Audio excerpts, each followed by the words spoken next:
At the Idkar Mosque, one of Xinjiang's holiest sites, it is a symbol of earthly authority that flies from the roof. But the access we're being given is designed to show that any concern about China's tightening control of religious faith is misplaced. With the government-approved imam denying, for example, that long beards are now banned in Xinjiang.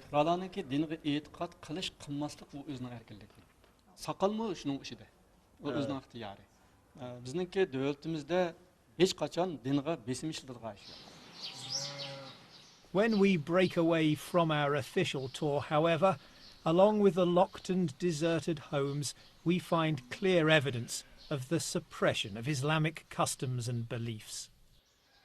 So here it is in black and white, a notice telling people living in this village that certain religious practices are banned.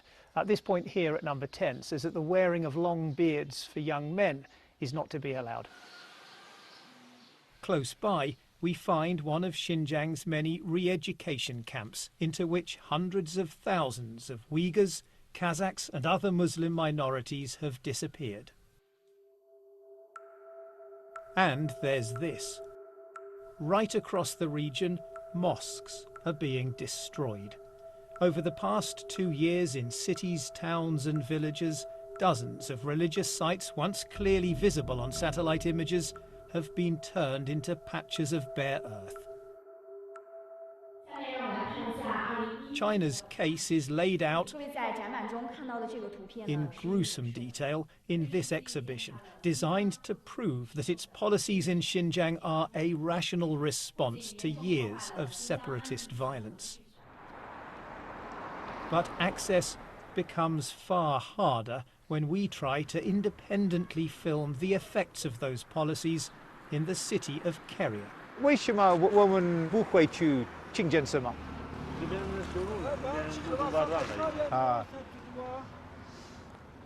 So I asked if we can get to the mosque. He says that the road is closed. We think it's only just been closed moments before our arrival. We've seen a number of other people on motorbikes, scooters, some cars as well, stopping and asking why they can't get through.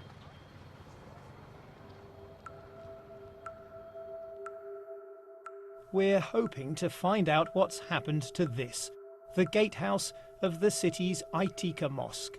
Its distinctive shadow shows it was still standing in late 2017, but now it's gone, overwhelmed by the surrounding commercial development.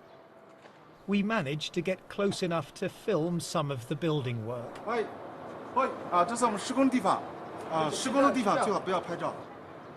Marooned in the middle, the mosque's prayer hall with its domed towers is still intact.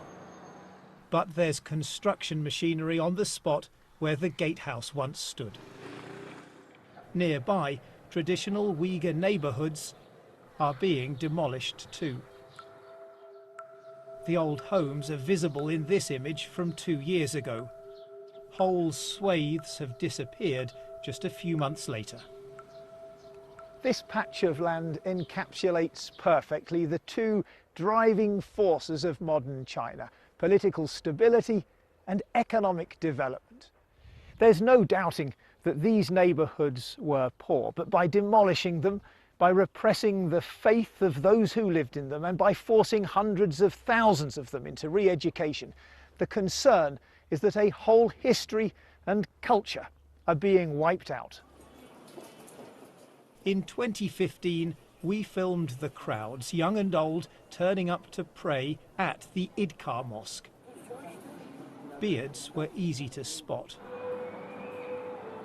4 years on, the faces are clean shaven. And this is the scene just before prayer time. Inside, a few elderly men gather in silence. Isn't the truth that what we've just seen is proof that China has suffocated Islam in this region? ilgari haqiqatan ko'pdi. Nima uchun ko'pdi desa, u vaqtida manda ish o'rinlarini ta'minlaydigan ish yo'q. Lekin xalqlarning turmushi namorat. O'ttir yoshliklar emgak bilan va tijorat bilan, hunar kasb bilan shug'ullanyapti. Shunda bo'lgandan keyin kunduzi ular tijorat qiladi yoki hunar kasb yoki xizmat qilganlik uchun bu yerga kelib namoz o'qiydigan vaqti yo'q. Until recently, this place was the vibrant heart of a deeply devout society. Now, there's almost no one left.